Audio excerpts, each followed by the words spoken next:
Shalom warga kerajaan Allah.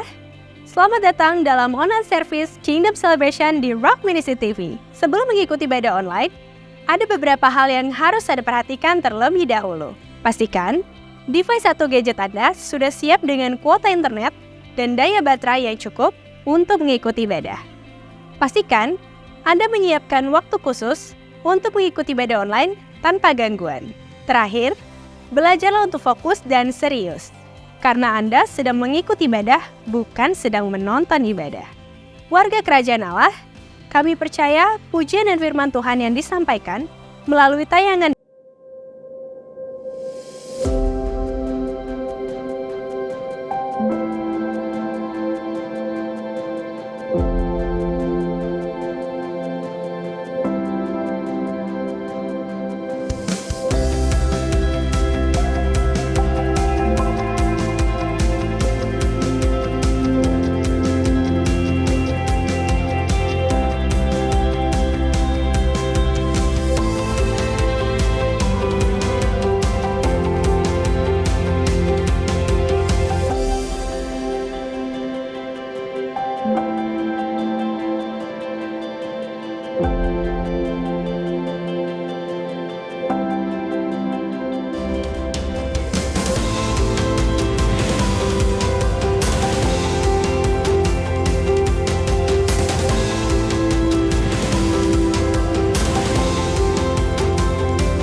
percaya bahwa hadirat Tuhan ada di tengah-tengah kita.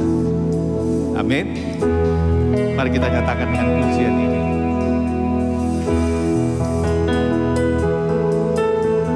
Tuhan hadir di bait kudusnya saat umat mencari wajahnya, berseru, berdoa, bersujud menyembah, dan menikmati kehadirannya. Tuhan mau dekat dengan umatnya yang datang dengan segenap hatinya, berseru, berdoa, bersujud menyembah, dan menikmati kehadirannya.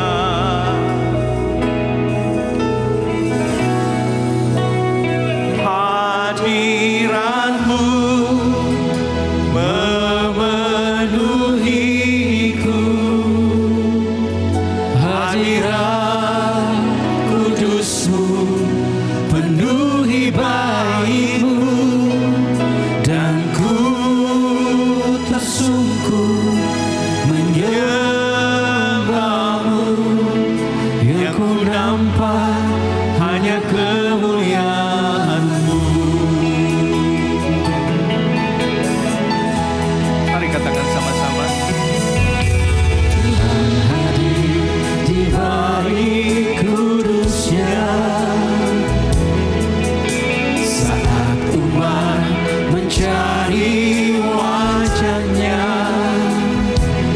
berseru, berdoa, bersujud menyembah, dan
memenuhiku, hadirat kudus-Mu penuhi baitku, dan ku tersungkur menyembah-Mu. Ya ku nampak hanya kemuliaan-Mu, Hadirat-Mu hadirat-Mu memenuhiku,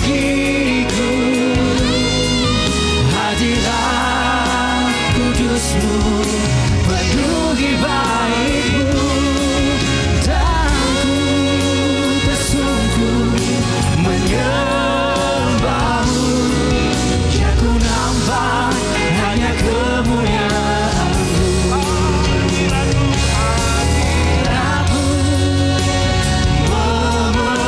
memenuhiku, hadirat kudus-Mu penuhi baitku, dan ku tersungkur menyembah-Mu. Ya ku nampak hanya kemuliaan-Mu, dan ku tersungkur. dan ku tersungkur menyembah-Mu. Ya ku nampak hanya kemuliaan-Mu, Dan ku tersungkur. dan ku tersungkur menyembah-Mu. Ya ku nampak hanya kemuliaan-Mu.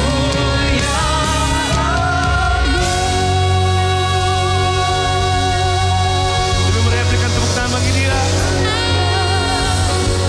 Dia Allah yang maha hadir, Dia Allah yang maha kuasa.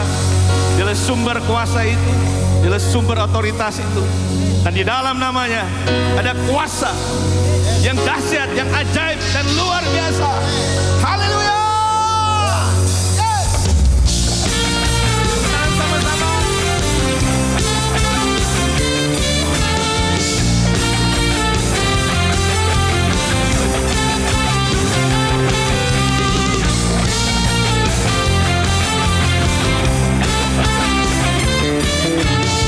Mari katakan sama-sama, namanya Tuhanku. Namanya Tuhanku, menara yang teguh, kota benteng perlindunganku, Allah yang perkasa, Dia Bapa yang kekal, gunung batu keselamatanku. Engkau yang termulia di bumi di surga, termasyhur perkasa selamanya. Engkau yang berkuasa di dalam segala hal, ada kuasa dalam nama Yesusku.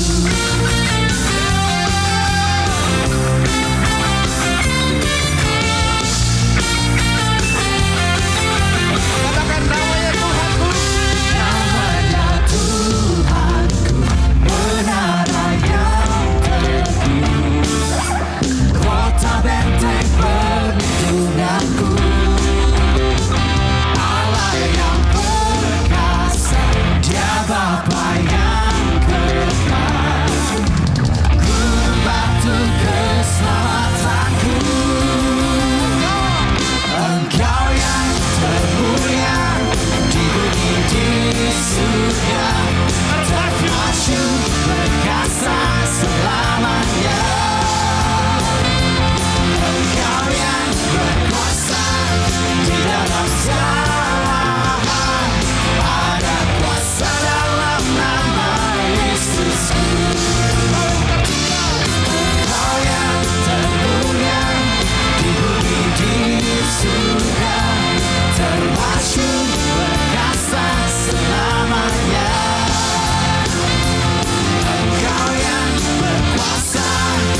hidupku.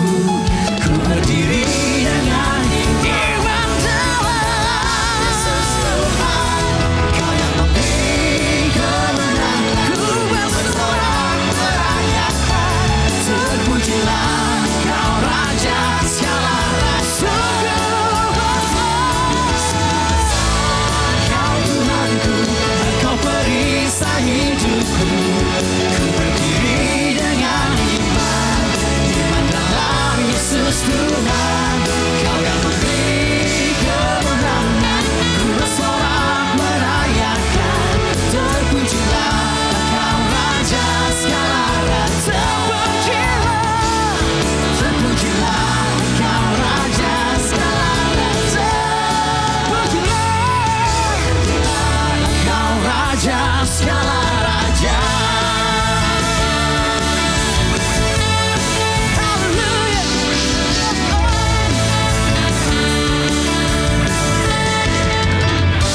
Berikan sorak-sorak yang meriah buat Tuhan.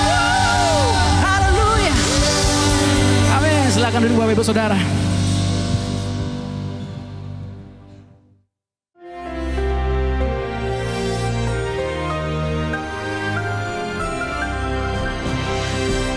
Shalom semua warga kerajaan.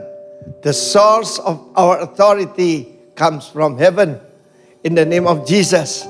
Dan satu pelajaran yang luar biasa adalah di dalam kehidupan seseorang yang non-Yahudi. Bahkan dia itu orang Romawi dan seorang captain, seorang centurion yang menjadi perwira atau panglima komandan dari 100 tentara. Ya. Dan saudara yang kasih Tuhan, apa yang terjadi? Orang ini punya kuasa yang luar biasa, ya. Karena apa, saudaraku? Dia mengerti tentang otoritas. Dia memanggil Yesus Lord. Perhatikan itu, saudara. Dia tidak manggil Yesus Sir, Tuan. Dia manggil Yesus Lord, Kyrios. Kita tahu kalau seseorang tidak memanggil hanya Caesar yang boleh dipanggil Lord. Di luar itu, mereka akan mengalami hukuman yang sangat berat. Tapi dia mengenali sumber otoritas. Sebab pasti karena dia di Kapernaum, mungkin dia dapat laporan atau dia melihat sendiri ada seseorang bernama Yesus yang asal dari Nazaret bisa menghentikan badai dan menghentikan ombak langsung berhenti. Karena itu dia berkata, hambaku sedang menderita, tolong datang ke rumahku dan sembuhkan dia. Pada saat itu saya mau beritahu, kalau kita itu bergerak dengan kasih kepada orang menderita, itu akan mengakibatkan Yesus mau datang ke rumah kita. Maksudnya kasih akan menuai kasih, compassion menuai compassion. Dan pada saat itu dia berkata, tidak layak aku menerima engkau di rumahku. Otoritas mengerti kingdom order. Dan dia berkata, say just one word. Katakan satu kata saja. Sebab saudaraku dia berkata, I'm a man under authority. Aku seseorang di bawah-bawahan. Sebab di atas dia masih ada letkol, masih ada kolonel, mungkin dia mayor. Ya. Dan kita tahu dalam ketentaraan itu, maka ranking itu sangat penting. Dan dia berkata, aku juga punya bawahan. Aku berkata pada tentara di bawah aku, pergi apa? Pergi berperang. Maka dia pergi. Tapi kepada hambaku, tak suruh berperang. Tak suruh ngangkat barang. Dia mengerti batas-batas, saudaraku. I'm a man under authority and I have men under me. Jadi otoritas itu karena pendudukan diri. Yesus marvel. Yesus terkagum-kagum. Saya mau beritahu saudara, dia Tuhan kok bisa kagum ya? Dia berkata, tidak kudapati iman sebesar ini bahkan di kalangan orang Israel. Kalau orang Israel mulai dari bapaknya dong. Abraham, Ishak, Yakub, Musa, David. Banyak orang tidak mengerti ini. Dan karena itu di dunia ini justru yang bergerak adalah spirit of rebellion. Roh pemberontakan. Saudara, orang ini berkata, I'm a man under authority. Saya sendiri belajar tentang hal ini. Saya selalu menundukkan diri pada otoritas. Sebagai contoh di dalam organisasi Gereja Betel Indonesia, maka saudaraku, saya harus tunduk kepada pengurus badan, pengurus daerah di sini. Ya, saya harus menundukkan diri. Kita mengerti tentang otoritas. Hanya orang yang menundukkan diri akan mendapatkan otoritas. Coba periksa kehidupan saudara. Kenapa saudara tidak mengalami mujizat? Yesus berkata, karena perkataanmu ini hambamu sembuh pada jam itu juga. Bagaimana menerima mujizat? Percaya Yesus adalah Lord. Percaya dia punya all authority. Yesus berkata, segala otoritas kepadaku di langit, di bumi, saya tambahin di bawah bumi juga kan. Kuasa-kuasa kegelapan dunia orang mati itu telah diberikan kepada Yesus. Dan di dalam namanya we will do great things. God bless you all. Sumber otoritas kita sudah jelas. Bukan manusia, bukan organisasi, tapi Sang Raja. Warga negara kerajaan, you have that authority. God bless you. Amin. Shalom umat Tuhan.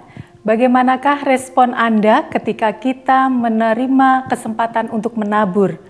Mungkin di antara kita ada yang menyikapi dengan biasa-biasa saja karena menganggap hal itu merupakan suatu liturgi yang harus dilakukan dalam ibadah. Atau mungkin ada yang mengeluh, ya persembahan lagi. Tetapi saya percaya pasti di antara kita banyak yang menyambutnya dengan penuh antusias. Karena kita mengerti bahwa ini adalah saatnya kita berinvestasi di dalam kerajaan surga. 2 Korintus 9 ayat yang ke-7 mengatakan, hendaklah masing-masing memberikan menurut kerelaan hatinya, jangan dengan sedih hati atau karena paksaan, sebab Allah mengasihi orang yang memberi dengan sukacita. Firman Tuhan ini mengingatkan kepada kita untuk memberi dengan kerelaan hati. Orang yang memberi dengan rela hati, ketika melakukannya, tidak disertai rasa sedih karena harus kehilangan beberapa lembar dari dompetnya, atau harus merasa sedih ketika mengetahui bahwa saldo di rekeningnya pasti akan berkurang.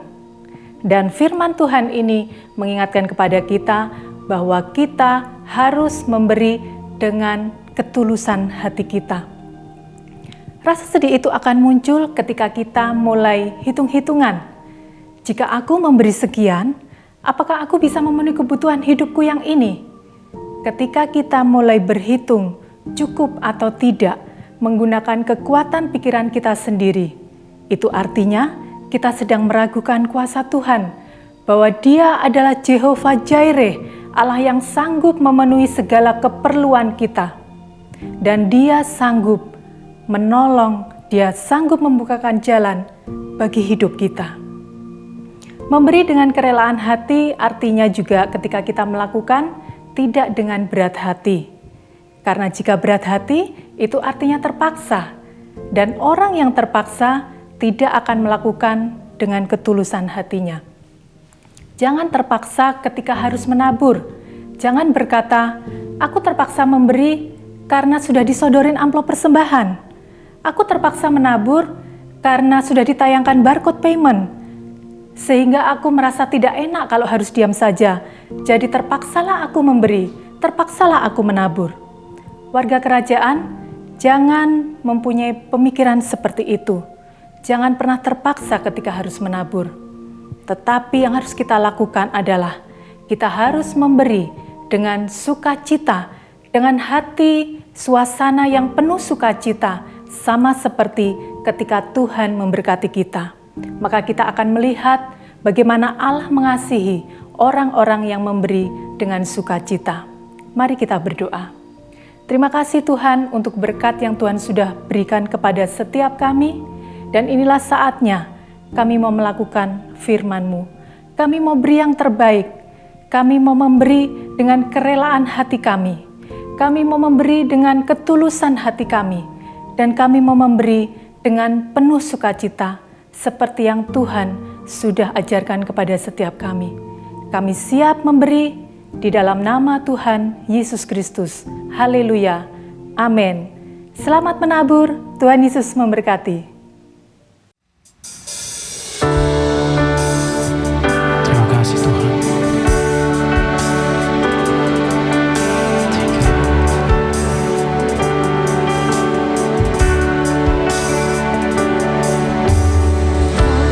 Kudus hadir di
biar kami sadar Tuhan bahwa kami datang ke tempat ini bukan untuk menonton sebuah konser atau pertunjukan. Dan kami tidak dipandu untuk dipaksa bernyanyi sesuai dengan arahan daripada pemimpin pujian. Tetapi kami datang untuk beribadah kepada Engkau. Membawa setiap pujian, ucapan syukur kami. Keluar dari semua masalah yang ada. Kami mau hadir Tuhan. Dengan segala kerendahan hati, kami datang Tuhan, dan kami percaya Roh Kudus ada di tengah-tengah kami pada sore hari ini Tuhan. Biar fokus kami kepadamu, melepaskan setiap kepenatan, setiap masalah, stres, tekanan yang ada, yang terjadi di dalam kehidupan kami. Tetapi biar kami semakin sadar dan tahu bahwa kami harus terhubung kepada pencipta kami, Raja kami yang agung, Yesus Kristus. Roh Kudus, Kau penolong kami, penolong yang baik. Biarlah kami menawan setiap pikiran kami kepada pikiran Kristus. Berbicaralah kepada setiap kami, dan kami mau mendengarkannya. Biar hati kami dibuka, telinga kami mendengar. Kami menyiapkan ladang terbaik di dalam hati kami untuk menerima setiap firman seperti di tanah yang subur, supaya mereka bertumbuh, berbuah, untuk berkarya bagi kemuliaan Tuhan saja.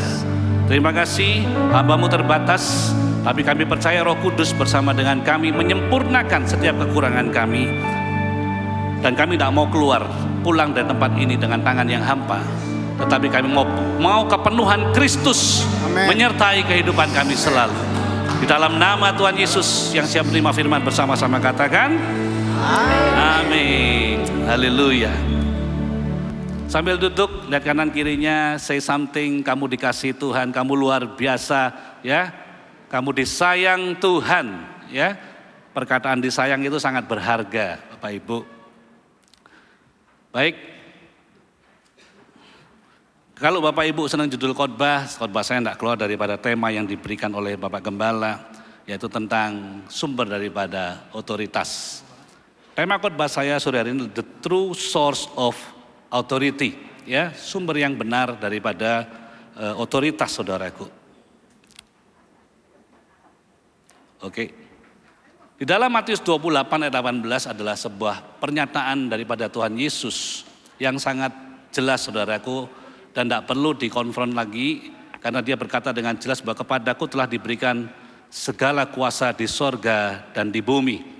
Hari-hari ini kita mendengar begitu banyak, saudaraku, ya, yang dikatakan pengajaran palsu, penyelewengan, nabi-nabi palsu.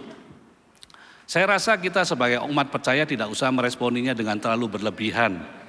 Ya, kenapa? Karena itu bukan iman yang saudara dan saya yakini. Ya, kalau saudara dan saya ditawarkan kepada hal yang bukan kita yakini, kita tidak perlu sewot, saudaraku. Biarlah mereka menggembar-gemborkan iman yang mereka lakukan. Justru kalau kita terpancing, kelihatan sekali kalau kita ini nggak paham dengan apa yang kita miliki. Saya percaya kalau saudara dan saya selalu memakai atau menggunakan barang yang asli, saudara tidak mungkin akan bingung ketika ditawarkan dengan barang yang palsu. Ya, dan kita dengan sangat mudah bisa membedakan mana yang asli dan yang palsu, saudaraku. Dan nggak perlu berdebat. Ya, kalau ada orang nawarkan barang yang palsu, lebih murah, lebih ini, lebih itu. Ngapain pusing? Itu palsu, cukup sudah. Karena barang palsu beda kualitas. Ya. Barang palsu bukan original. Dan kita tidak perlu meresponi dengan terlalu berlebihan, terlalu reaktif. Kita tahu bahwa keselamatan hanya ada di dalam satu nama, Yesus Kristus, Tuhan kita. Raja yang saudara dan saya percaya, sembah, dan akan membawa kita bukan cuma diselamatkan, kita akan memerintah bersama dengan Dia. Yang percaya berikan tepuk tangan buat nama Tuhan.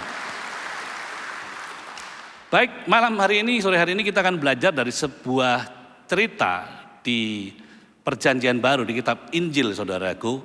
Bagaimana Tuhan itu terpesona dengan iman daripada seseorang, yaitu seorang perwira di Kapernaum. Kita baca bersama di dalam Lukas pasal 7, ayat 1 sampai 10, di mana Yesus menyembuhkan hamba seorang perwira di Kapernaum. Ayatnya cuma 10, nggak banyak. Saya harap Bapak Ibu bisa konsentrasi, ya. Sekalipun di gereja, ayo kita beribadah dengan benar. Jangan sampai perhatian kita terpengaruh oleh handphone atau WhatsApp atau apapun. Sayang, saudaraku, ya. kita beribadah untuk bersama-sama dengan Tuhan di tempat ini. Dikatakan setelah Yesus selesai berbicara di depan orang banyak, masuklah ia ke Kapernaum. Di situ ada seorang perwira yang mempunyai seorang hamba yang sangat dihargainya. Hamba itu sedang sakit, keras dan hampir mati. Ketika perwira itu mendengar tentang Yesus, ia menyuruh beberapa orang tua-tua Yahudi kepadanya untuk meminta, ya bahkan bahasa yang katakan memohon, supaya ia datang dan menyembuhkan hambanya. Mereka datang kepada Yesus dan dengan sangat mereka meminta pertolongannya, katanya, ia layak engkau tolong. Sebab ia mengasihi bangsa kita dan dialah yang menanggung pembangunan rumah ibadat kami. Lalu Yesus pergi bersama-sama dengan mereka. Ketika ia tidak jauh lagi dari rumah perwira itu, perwira itu menyuruh sahabat-sahabatnya untuk mengatakan kepadanya, Tuan, janganlah bersusah-susah, sebab aku tidak layak menerima Tuan di dalam rumahku. Sebab itu aku juga menganggap diriku tidak layak untuk datang kepadamu, tetapi katakan saja sepatah kata, maka hambaku itu akan sembuh. Ayat 8, sebab aku sendiri seorang bawahan, dan di bawahku ada pula prajurit. Jika aku berkata kepada salah seorang prajurit itu, pergi, maka ia akan pergi, dan kepada seorang lagi datang, maka ia datang. Ataupun kepada hambaku, kerjakanlah ini, maka ia mengerjakannya. Ayat 9, setelah Yesus mendengar perkataan itu, ia heran akan dia, dan sambil berpaling kepada orang banyak yang mengikuti dia, ia berkata, aku berkata kepadamu, iman sebesar ini tidak pernah aku jumpai sekalipun di antara orang Israel. Dan setelah orang-orang yang disuruh itu kembali ke rumah, didapatinya hamba itu telah sehat kembali, saudaraku. Ya, ini adalah cerita bagaimana Yesus menyembuhkan hamba seorang perwira di Kapernaum. Dan kalau kita berbicara tentang perwira ini jelas bukan orang Yahudi, saudaraku. Ya, pasti dia orang Romawi, karena dia pada zaman itu bangsa Israel ada di bawah penjajahan kerajaan Roma, saudaraku. Dan kalau dia orang Romawi, saya juga percaya bahwa tata cara ibadahnya itu berbeda, ya, dan juga keyakinannya berbeda, saudaraku. Sebab kita tahu bahwa mereka menyembah dewa-dewa dan menyembah yang lain, ilah-ilah yang lain, saudaraku. Tetapi dikatakan dengan jelas bahwa dia ketika melihat hambanya yang sakit itu, tergeraklah hatinya. Dan kemudian dia meminta pertolongan kepala rumah ibadat untuk mengajak Yesus datang kepada rumahnya. Nah, ceritanya bagaimana dia bisa tahu, saudaraku, Tuhan Yesus menyembuhkan.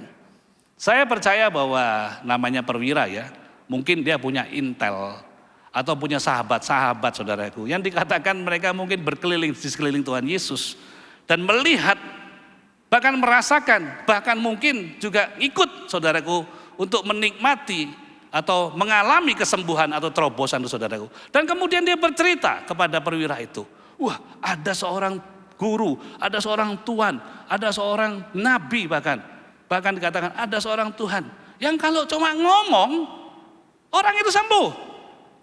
Kalau dia bicara, setan pergi.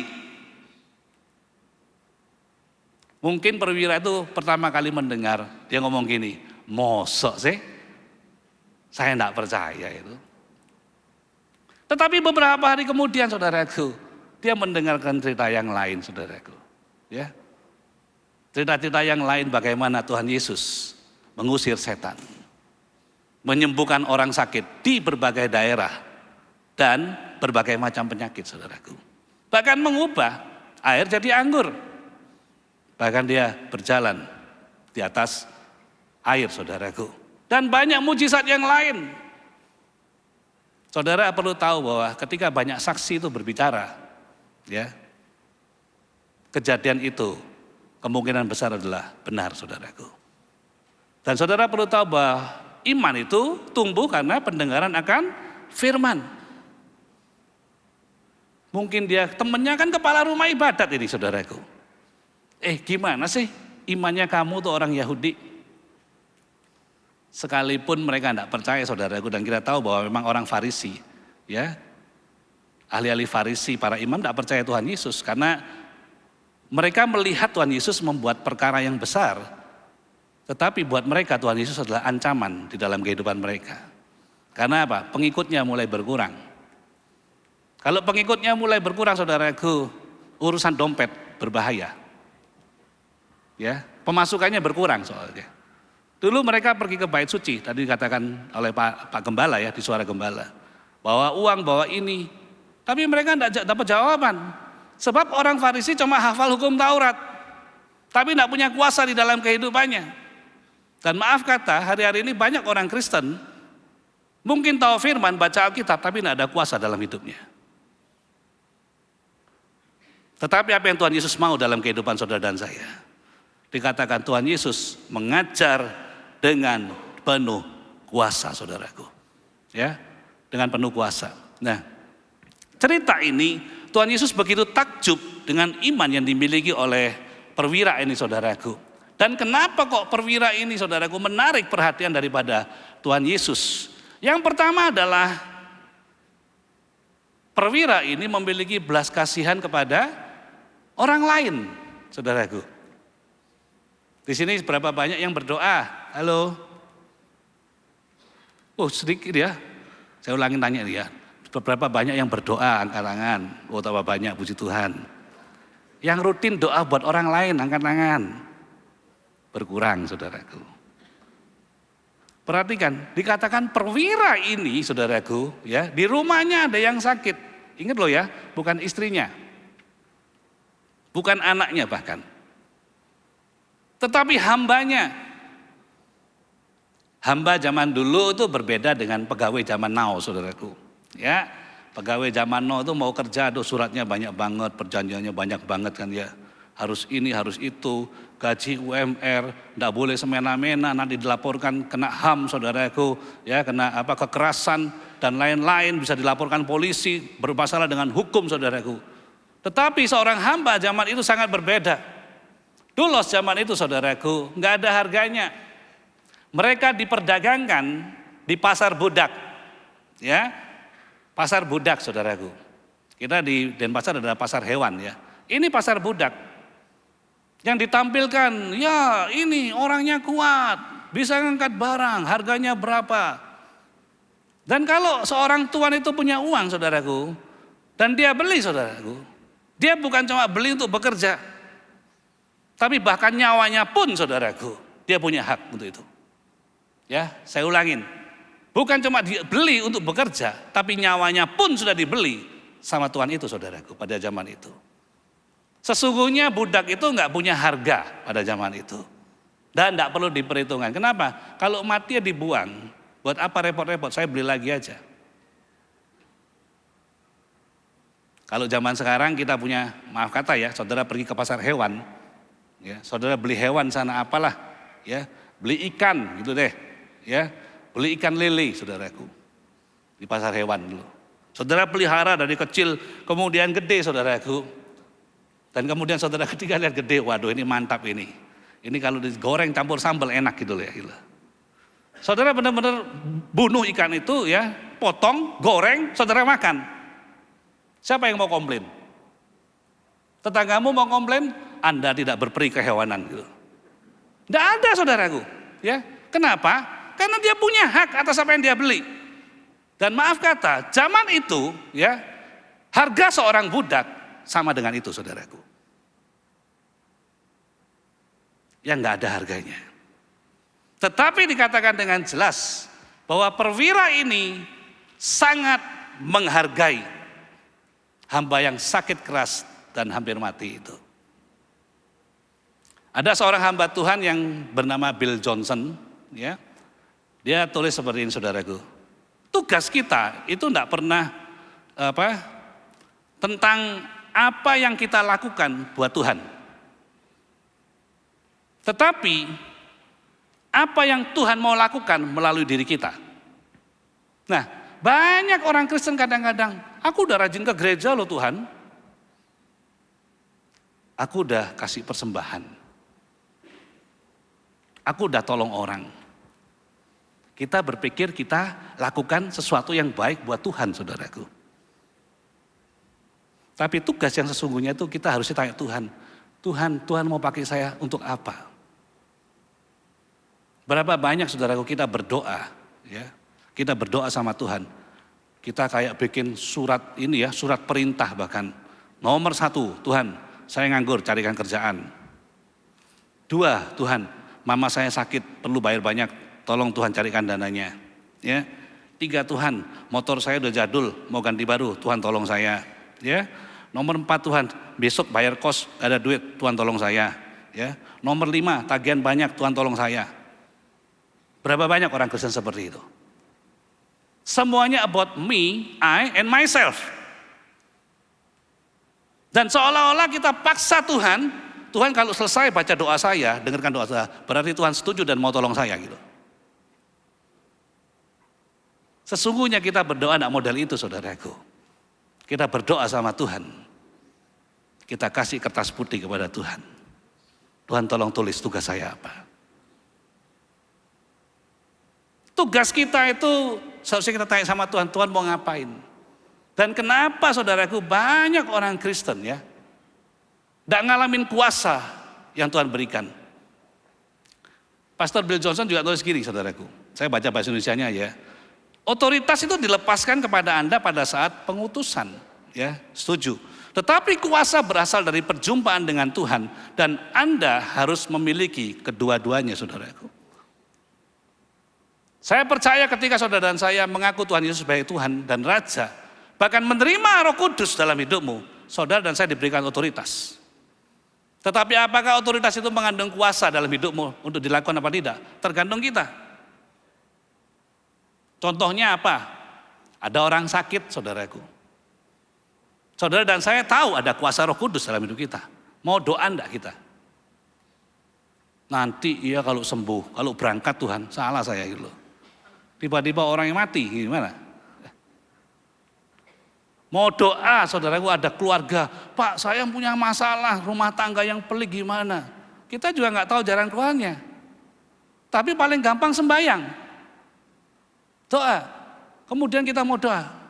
Ya nanti kalau doa sungguhan, ya kalau terjadi, kalau enggak gimana? Kan malu saya. Kemudian muncul tuduhan iblis, saya siapa?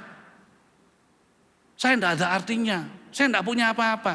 Makanya kita enggak pernah ngalamin Tuhan saudaraku dalam hidup kita. Kuasa itu enggak pernah kelihatan dalam hidup kita. Kapan Daud ngalamin Tuhan? Ketika Tuhan tolong dia menghadapi hewan buas itu saudaraku. Kapan Daud tolong Tuhan? Ketika dia dikejar-kejar sama Saul saudaraku. Kapan Daud ketemu Tuhan? Ketika dia ketemu Goliat. Kapan Yusuf ketemu Tuhan saudaraku? Ketika dia ada di sumur. Ketika dia ada di penjara. Ketika dia harus mengartikan mimpi dari Firaun. Karena pilihannya cuma hidup atau mati saudaraku. Kapan saudara dan saya ketemu Tuhan? Beberapa mungkin ngomong sudah lama Pak. Sudah ingat saya. Sebab kita cuma memikirkan diri kita sendiri kebanyakan. Perwira ini saudaraku, ya, ngalamin hal yang luar biasa. Karena dia memikirkan orang lain. Bahkan orang yang tidak pantas. Siapa orang yang tidak pantas? Ya mungkin yang nyakiti hati kita. Musuh kita bahkan kalau ada. Orang yang tidak suka sama kita. Do you pray for them? Apakah saudara berdoa buat mereka? Kemudian yang kedua, kenapa kok perwira ini saudaraku mengalami perjalanan perjumpaan dengan Tuhan? Dia punya hubungan yang baik. Dikatakan perwira itu ketika mendengar Yesus mau lewat saudaraku di Kapernaum. Dikatakan ia menyuruh beberapa orang tua-tua Yahudi kepadanya untuk meminta mohon tolong ya supaya mampir nyembuhkan hambaku nih loh.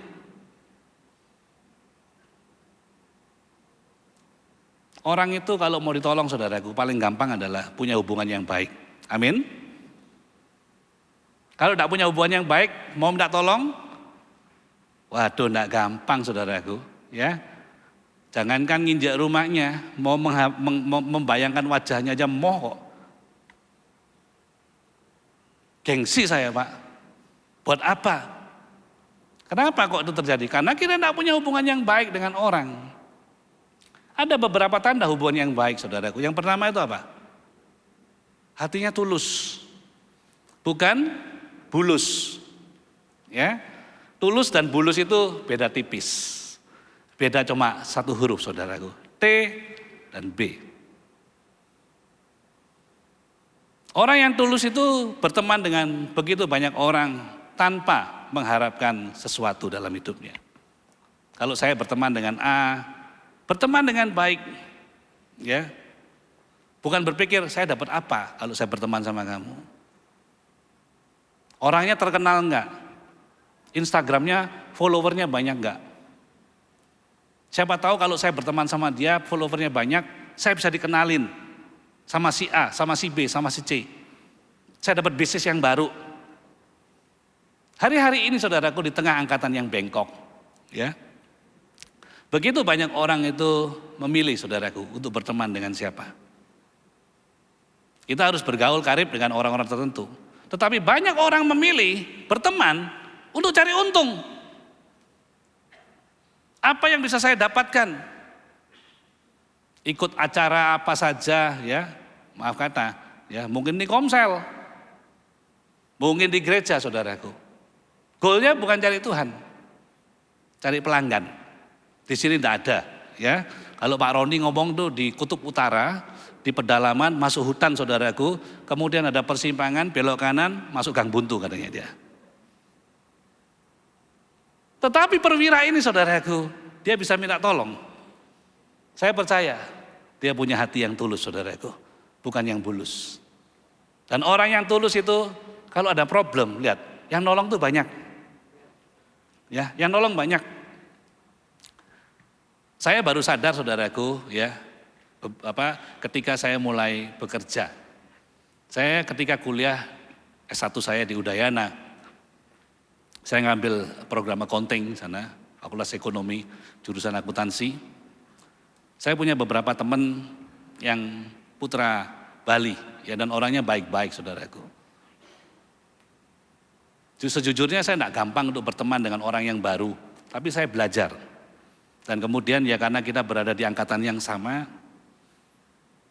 kemudian kita belajar bareng, ya kalau saya tidak ngerti saya tanya dia tidak paham, dia tanya saya, jadi kita saling berbagi lah ya, tanpa zaman itu ya tanpa ada hal-hal yang kayak saingan gitu ya, enggak. Dan kemudian kita lulus berdua, ya sudah kita tidak ketemu saudaraku.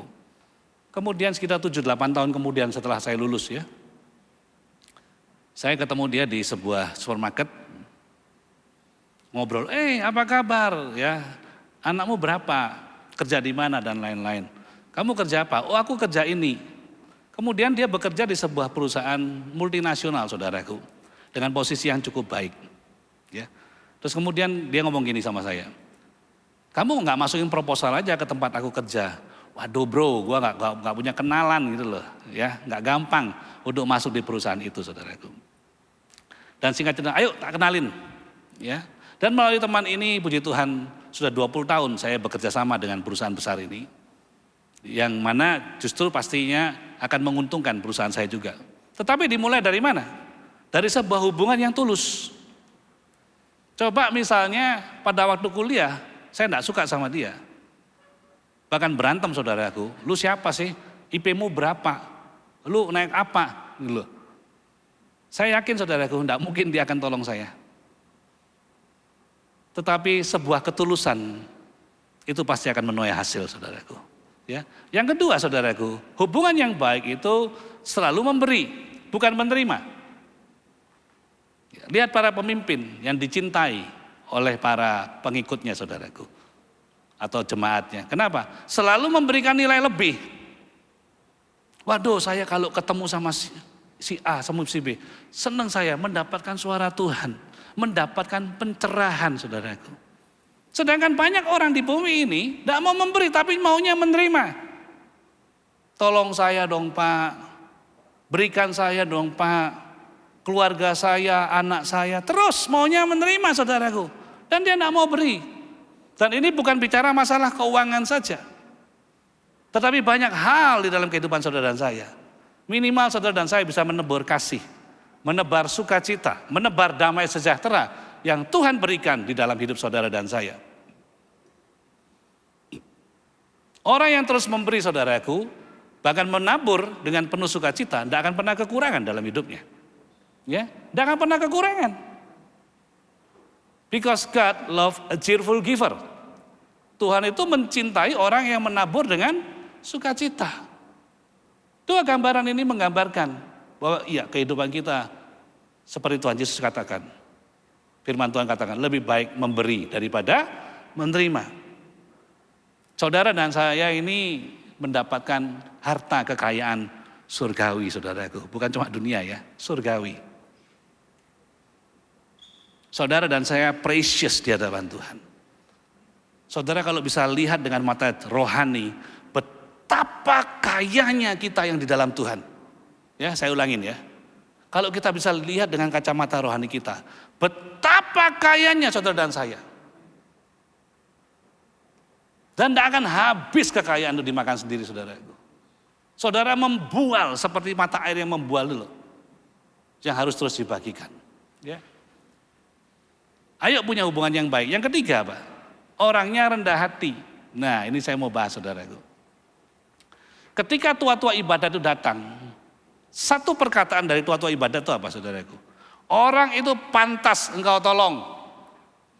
Kenapa kok pantas ditolong? Yang pertama memikirkan bangsa kita. Saya pikir bukan memikir bangsa kita, memikirkan kepentingan saya gitu. Kenapa alasannya saudaraku? Dia penyumbang terbanyak di rumah ibadat.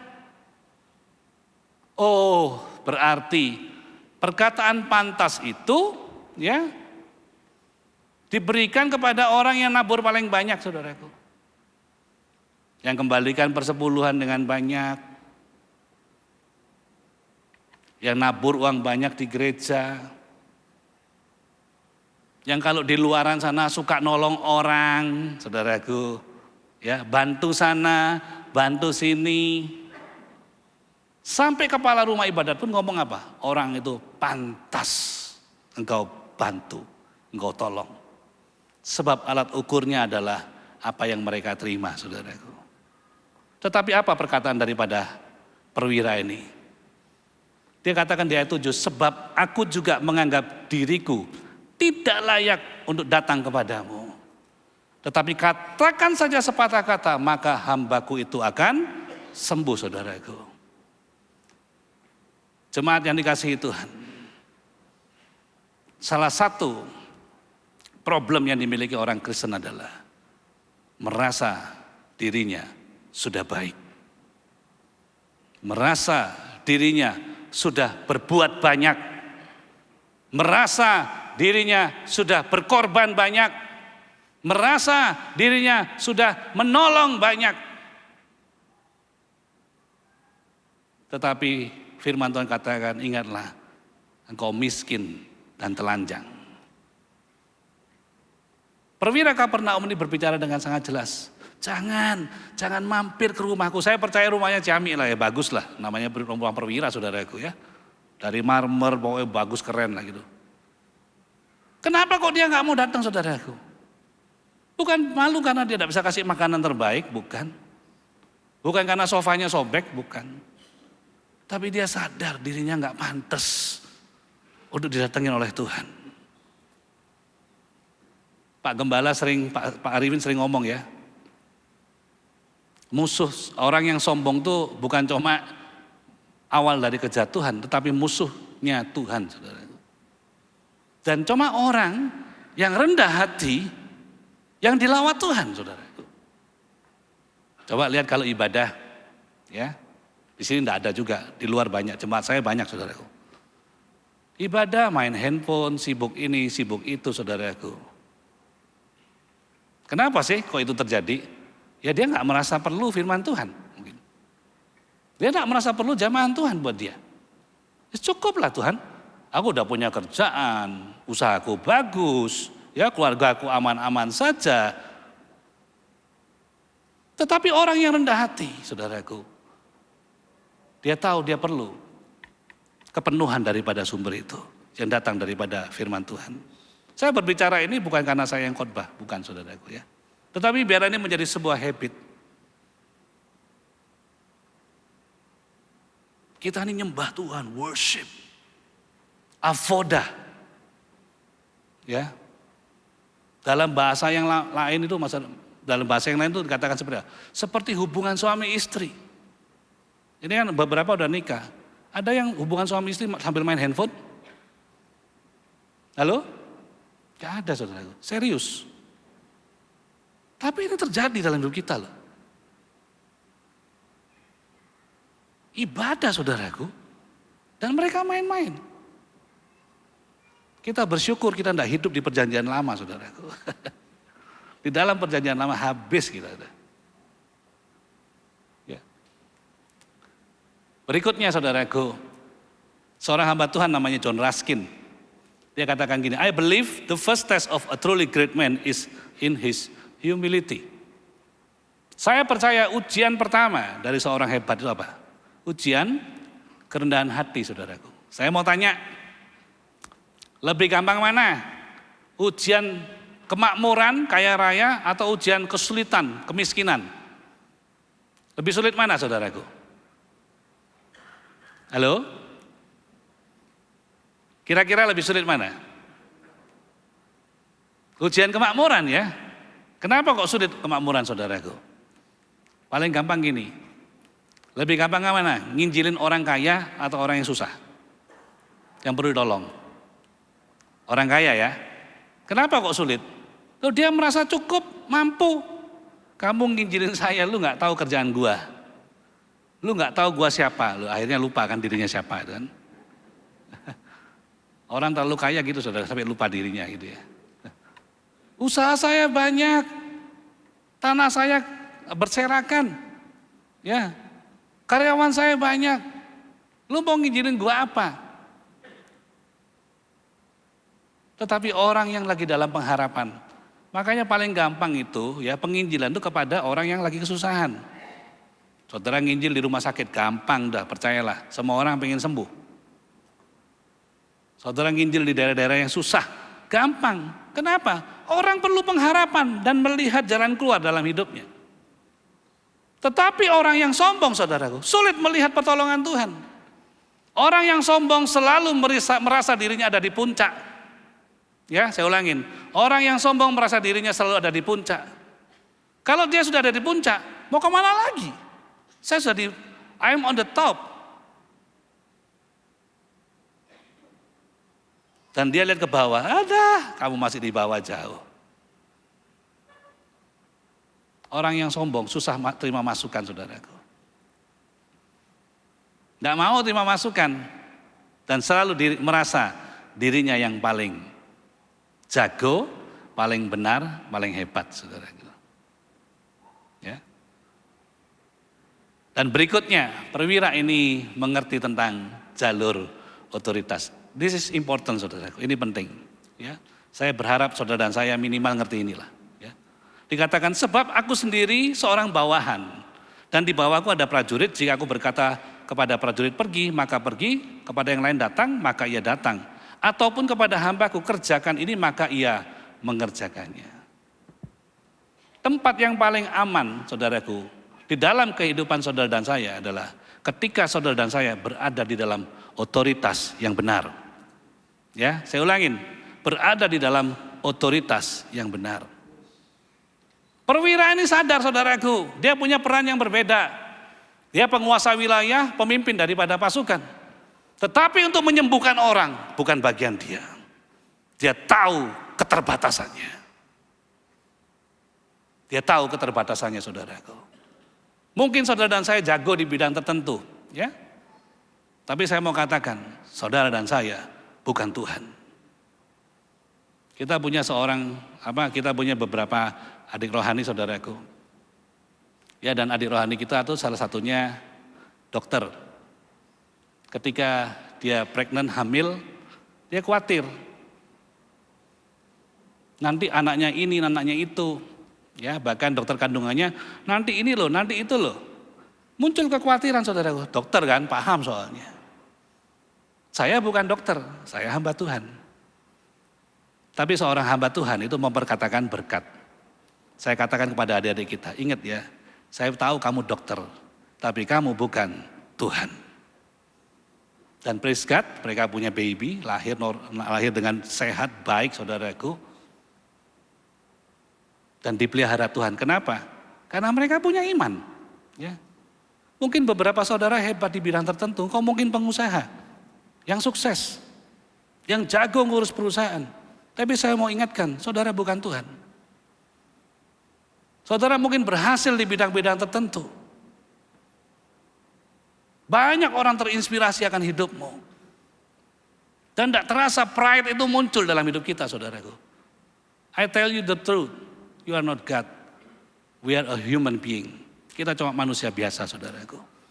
Yang nanti pada akhirnya penuh keterbatasan dan akan kembali dalam kehidupan yang fana. Tetapi roh jiwa kita memerintah bersama dengan Tuhan. Jalur otoritas ini sangat jelas, saudaraku. Banyak daripada orang Kristen tidak paham ini. Makanya ketika mereka mau melepaskan kuasa dalam hidupnya. Entah itu berdoa, perkataan hikmat, pertolongan, apapun saudaraku. Mereka tidak mampu keluarkan.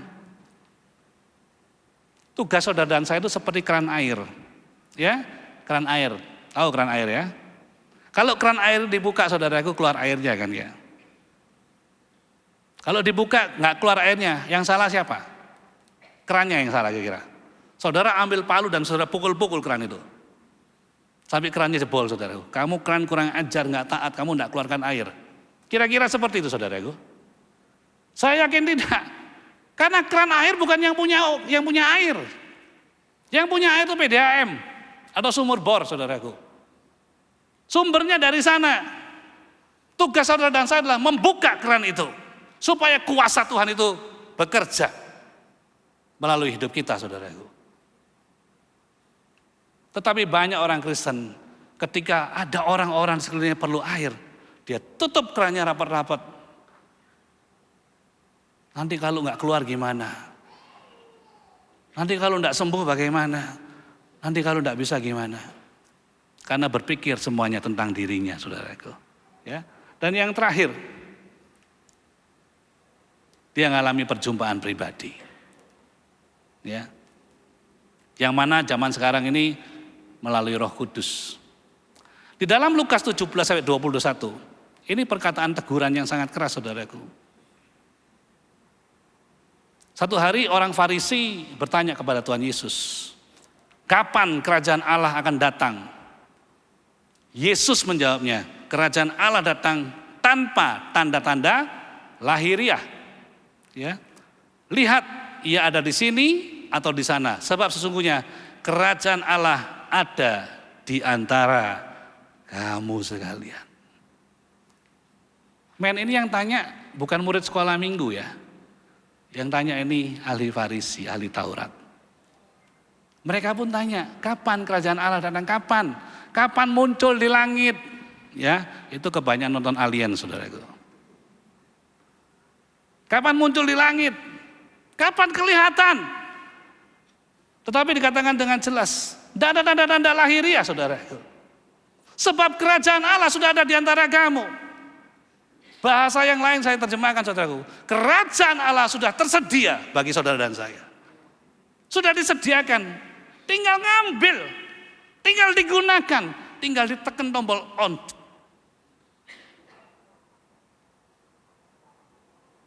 Orang Farisi gak bisa lihat kerajaan Allah.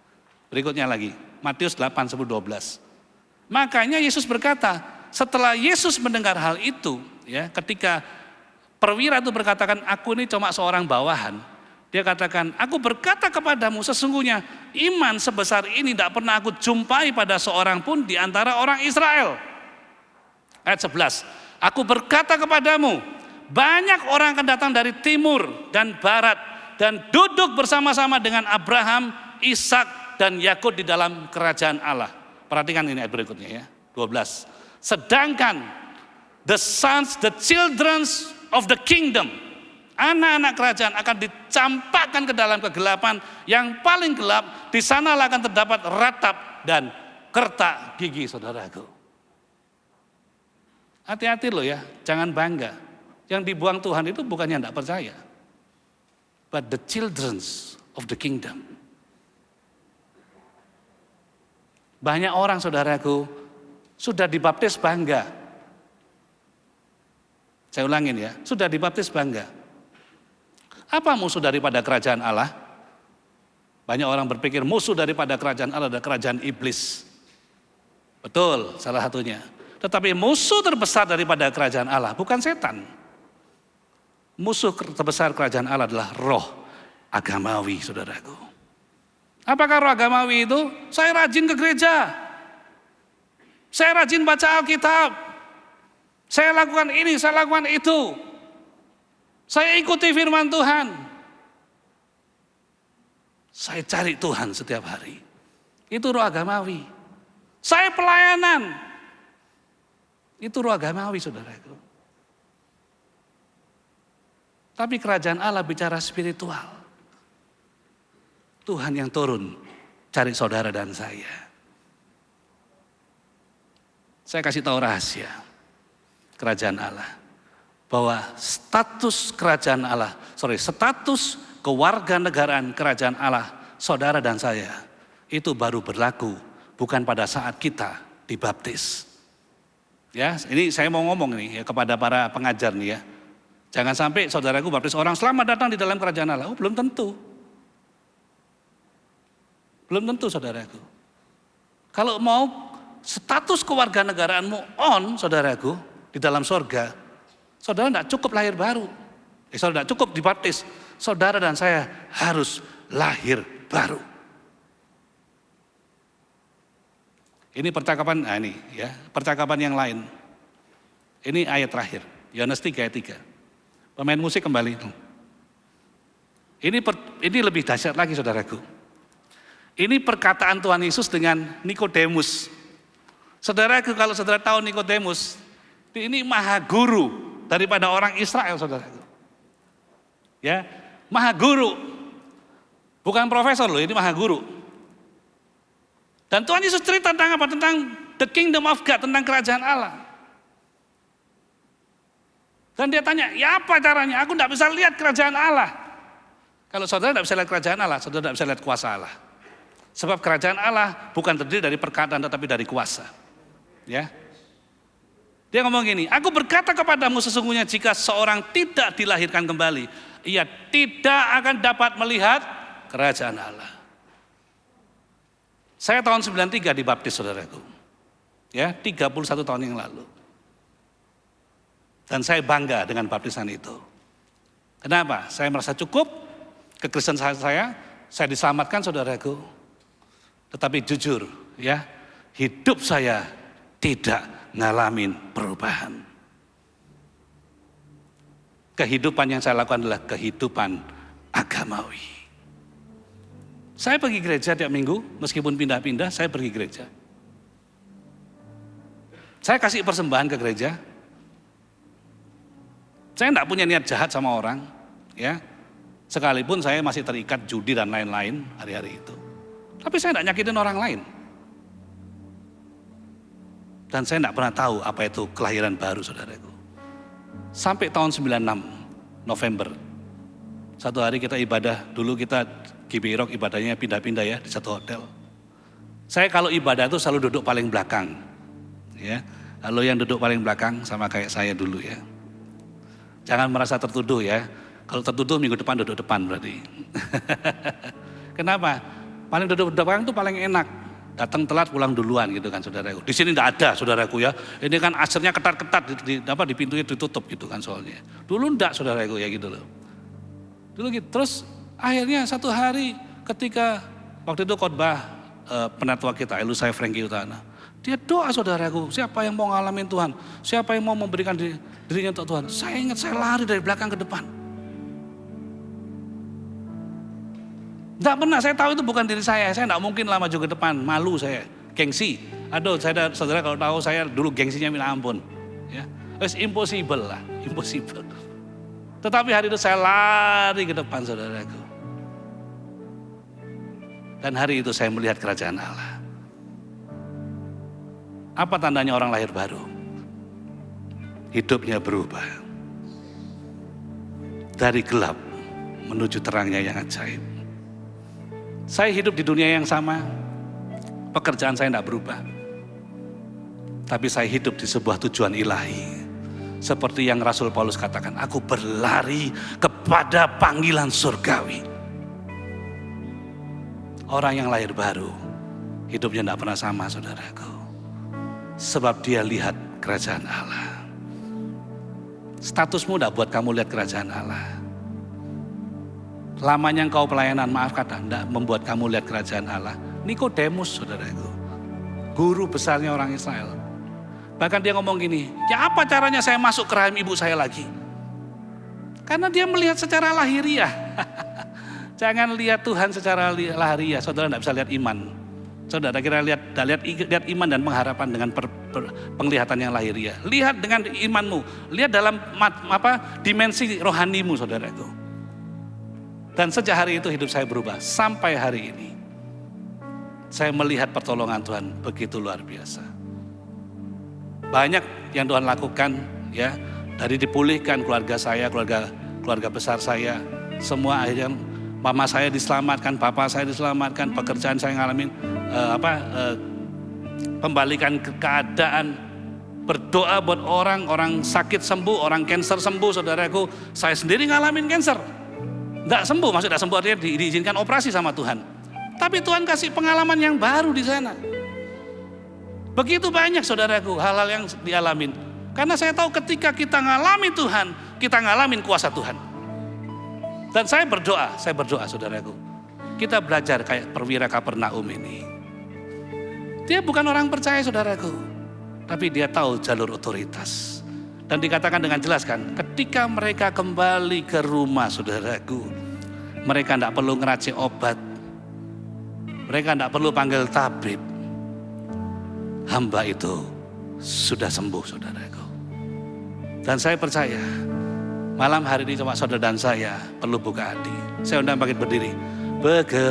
Bekerjalah. Bekerjalah ya Roh Kudus. Ya Roh Kudus, berkatalah lebih lagi. Urapanmu, lawatanmu, kaulah yang ku perlu. Kau terutama di hidupku. Katakan Roh Kudus,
berani ngalami lawatan Tuhan, saudaraku.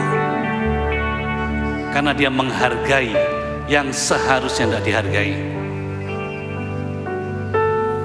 Berapa banyak dalam diri kita, dalam hati kita, kita simpan kepahitan, sakit hati, saudaraku. Dan kita ngomong, orang itu tidak pantas, Pak, saya ampuni.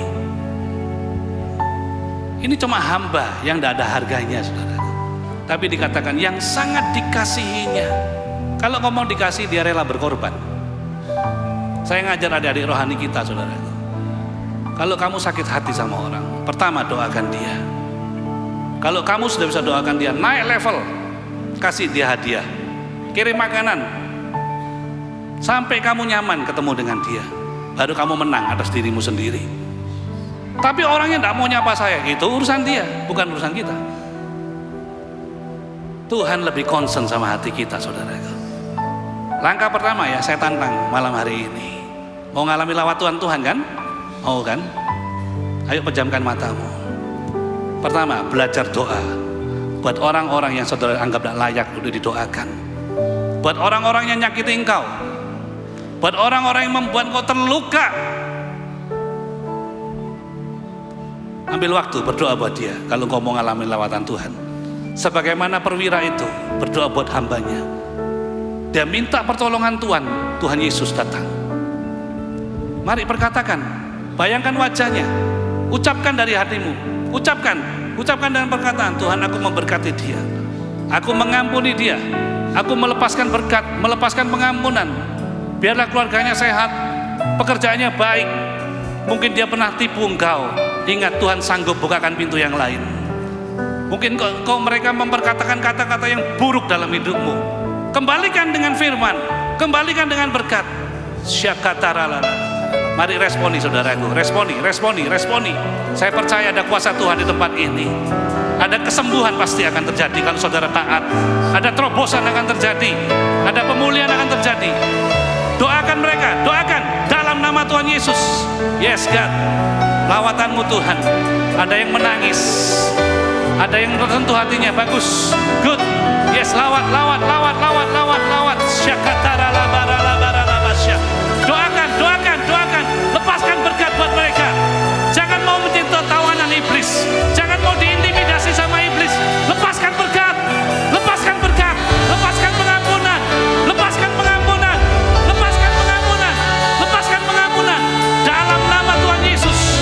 Kebarana masyaralabaramu, syabararabaranamu, syabararararara.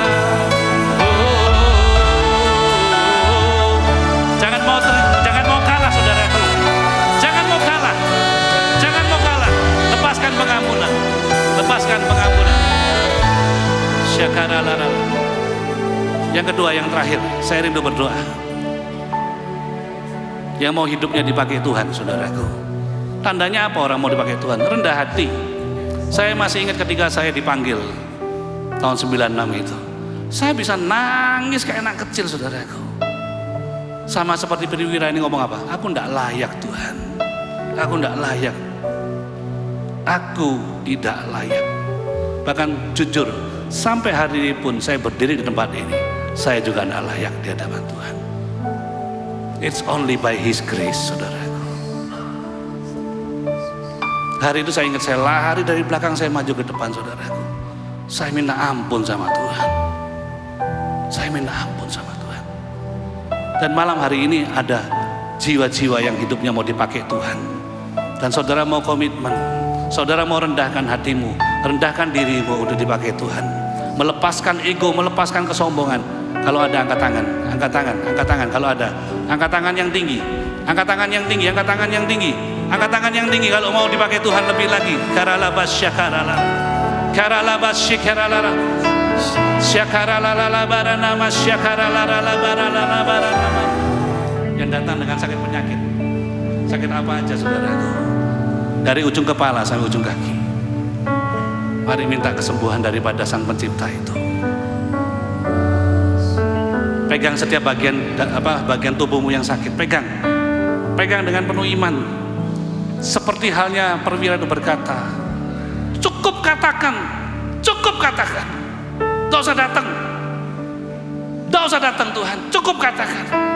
Sebab aku seorang bawahan dan aku punya prajurit. Bapak, Engkau melihat setiap tangan-tangan yang ditaruh di bagian tubuh yang sakit. Hamba-Mu terbatas Tuhan, tapi kami mau taat di hadapan-Mu. Kami mau buka keran itu Tuhan. Kami mau buka keran itu Tuhan. Kami mau buka keran itu Tuhan. Kuasa Tuhan mengalir dalam nama Tuhan Yesus. Karala basya karala, kuasa Tuhan mengalir. Katakan aku sembuh. Katakan Tuhan tolong aku sembuh. Aku sembuh. Aku sembuh, katakan aku sembuh. Tuhan tolong aku. Roh Kudus lawat. Roh Kudus lawat. Syakarala barala basyakarala. Melepaskan setiap keterikatan, menyembuhkan setiap penyakit, mengusir setan, menguasai setan-setan dalam nama Tuhan Yesus. Dalam nama Tuhan Yesus. Kami percaya Tuhan, kami percaya ada kesembuhan tempat ini, ada pemulihan, ada terobosan malam hari ini. Karala basyakatarala, syakatarala masyakatarala. Terus perkatakan, perkatakan, perkatakan, perkatakan, perkatakan dengan iman, perkatakan dengan iman, perkatakan dengan iman, perkatakan dengan iman.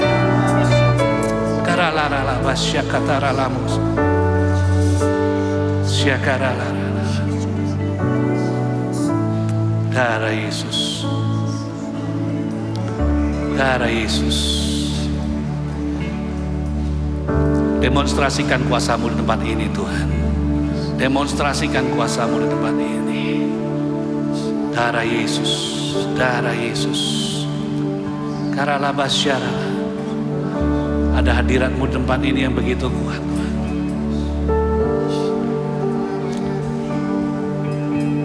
Ada hadirat-Mu di tempat ini Tuhan.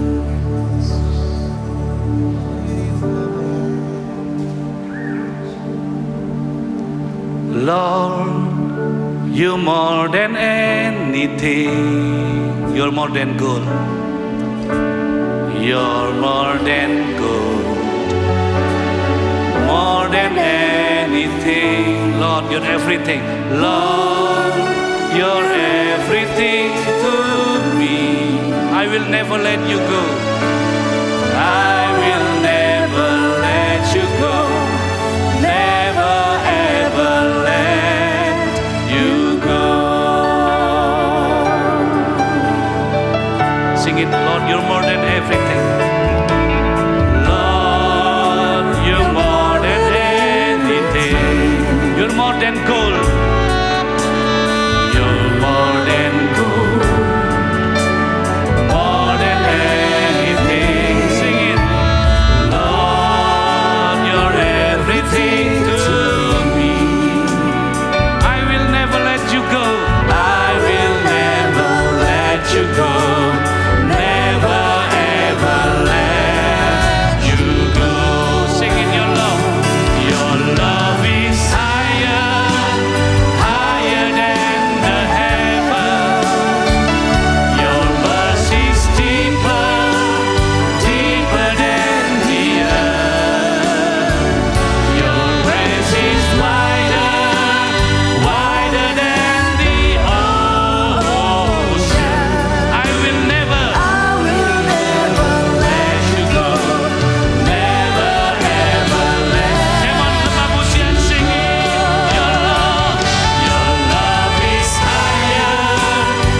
Kasih Tuhan begitu besar, berikan tepuk tangan.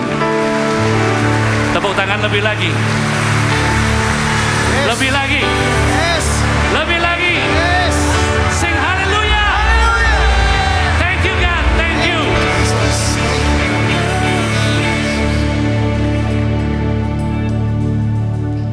Tuhan Yesus tanya, do you see the kingdom of God?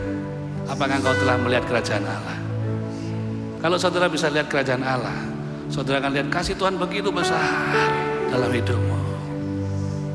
tinggi, dalam, lebar, luas, saudara.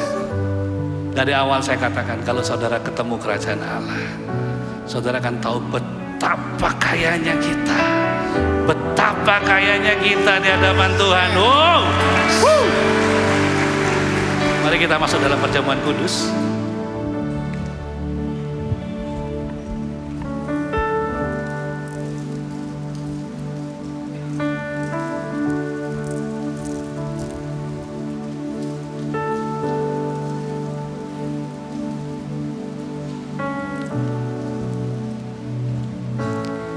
Apakah ada yang belum mendapatkan roti dan anggur? Kalau ada, angkat tangan, nanti akan dilayani sama Asyir.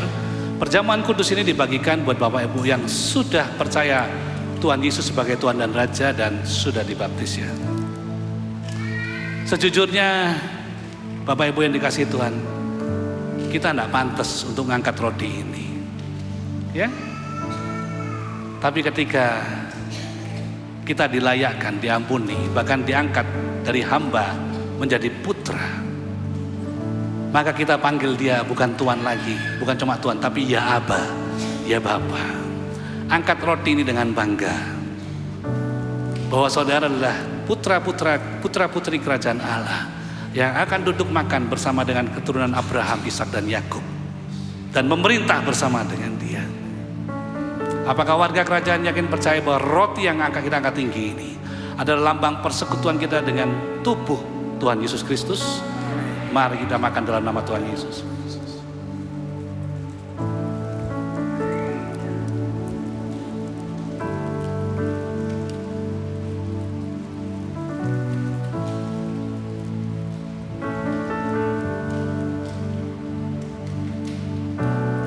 Tuhan Yesus mengorbankan dirinya bukan untuk kepentingan dirinya sendiri, tetapi supaya saudara dan saya beroleh keselamatan dan bukan kebinasaan.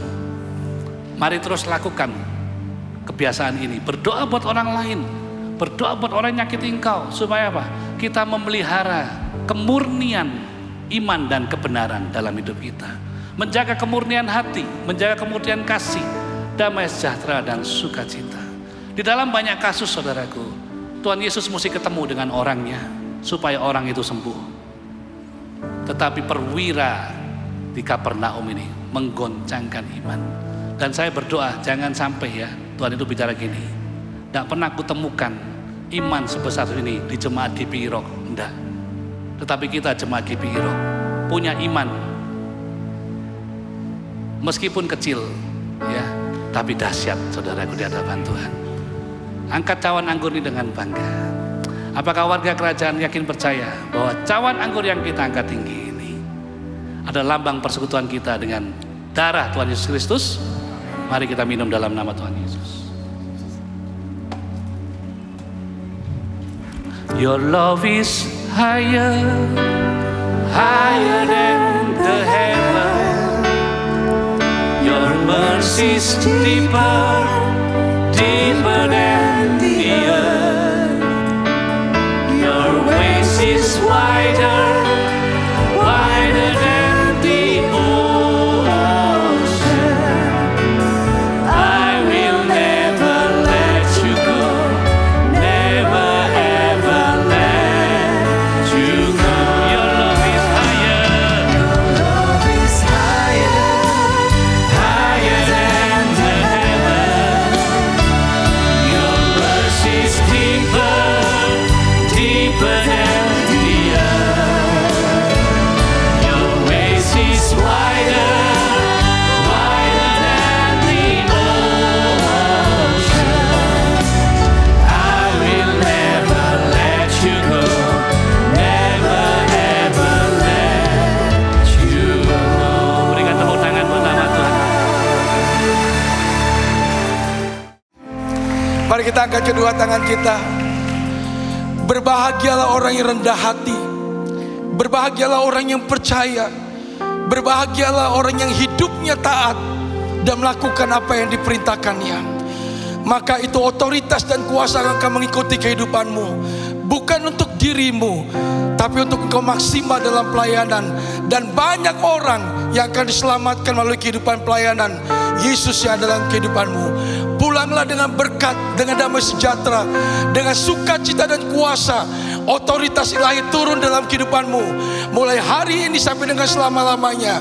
Di dalam nama Yesus yang diberkati Tuhan, sama-sama katakan amin. Tuhan berkati, shalom.